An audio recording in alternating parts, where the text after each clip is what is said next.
Have you ever started eating even though you're not hungry and it still somehow turns into a binge episode? Today I'm gonna tell you the most common reasons why it happens and what are the tools you can start using to avoid the process altogether. So let's get started. And what usually happens is that you start eating when you know you're not physically hungry by finding rational excuses why you should eat. A very common one I heard about is I will be hungry in 2-3 hours when I'm outside and I know I can't eat then, so I will eat food now. It would start as a regular snack and you will end up having a full-on binge episode. One of the biggest fears I had throughout the recovery process was the fact that once I started eating, I was not able to stop. Maybe this will be a surprise, but the real reason behind was always emotional regulation, not the food itself. I was regulating my emotions with food. That's why every time I was not hungry, I wanted to eat, or every time I would have food, I was not able to stop eating. And one of the biggest issues which a lot of people who experience binge eating have is the fact that we don't know the difference between physical and emotional hunger. If you were like me, you have been binging your whole life, it is not surprising that you don't know the difference. What to do first? I have this little trick I have been using since the beginning of my recovery process, and it was where the hunger physically is. So if I'm feeling hungry, do I feel hungry in the chest area or do I feel in the stomach? Which might not be a very smart question if you think about it, or when you first heard about it. But if your hunger is in the chest area, it's usually sign that it's not hunger, it's overwhelm, it's stress, it's anxiety. When you feel physical hunger, it's always in the stomach area. How you can test that one out, how you can find out the type of hunger you're feeling is to have set times daily to learn the hunger cues. So set the time that every morning you will have breakfast at 9 a.m., then you will have lunch around noon and the dinner time around 5 p.m. Let's set it as an example. If you give yourself the exact times when you have food throughout the day, after a week you will start realizing that you kind of get hungry when the eating time comes, and that's a very good cue because it also shows as the physical hunger. Very important thing in this exercise is that you are not having snack in between meals. The next exercise which I have is also the ones which I use all the time. Even now, if I'm going into the situation like new, if I'm traveling somewhere new, or I don't know how my schedule will look like throughout the day, I always try to do this exercise, which is morning plan. And what it does is write out what you expect to trigger you throughout the day, which will make you want to have food. We all have our individual triggers. That's why writing it down in the morning will help you have another option except food, because after writing down the triggers, what you do is write down what are the potential things I can do which doesn't involve food or drink. And I need you to write it down and have it on you all the time. What I would do is, if I was writing with pen and paper, because that's my preferred way, I would make a screenshot of it and save it on my phone as a wallpaper.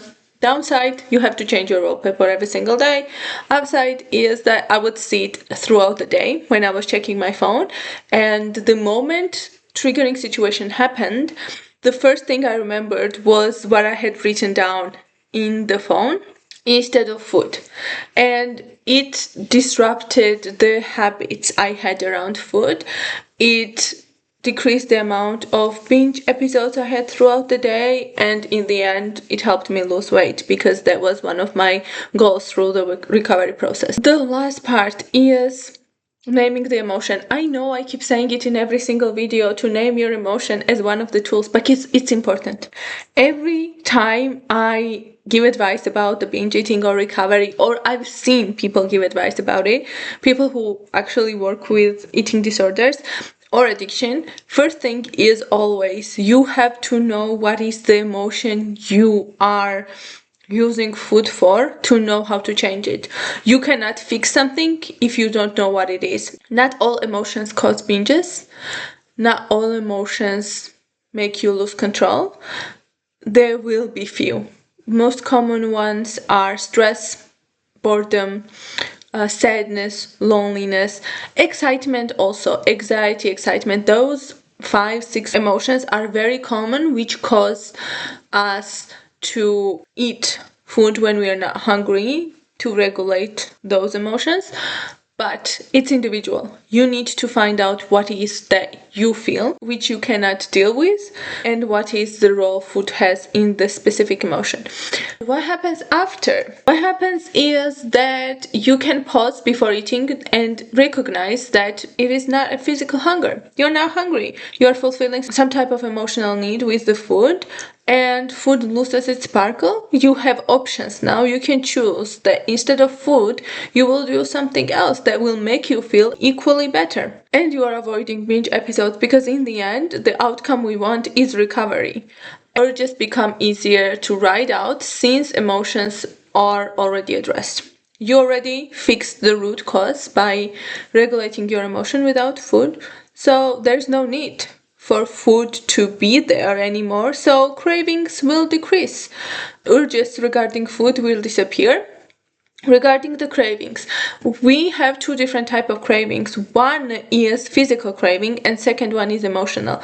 Emotional cravings are what happens with the binge eating, and usually when people say that they crave something specific, like very specific type of food, they crave emotional comfort. How to differentiate physical hunger from emotional hunger? I just remembered one more tip, which is to see the type of food you can eat. If you want only specific type of food, it's usually because you want to regulate your emotions with food. If you're physically hungry, most likely you will accept eating anything. If you have physical cravings, it means that your body is requesting specific nutrient or it's requesting energy. If you physically crave sugar, it's because you need energy and you need it right now. That's a very important distinction because physical cravings will not disappear with the recovery process, they will stay. The emotional cravings, they will be gone and you will notice how much less cravings you will have. You will have automatic binges starting from random snacks less. And it fits into all the things we already discussed today, that urges disappear, you're regulating your emotion by something else, so there is no need for the binge to happen.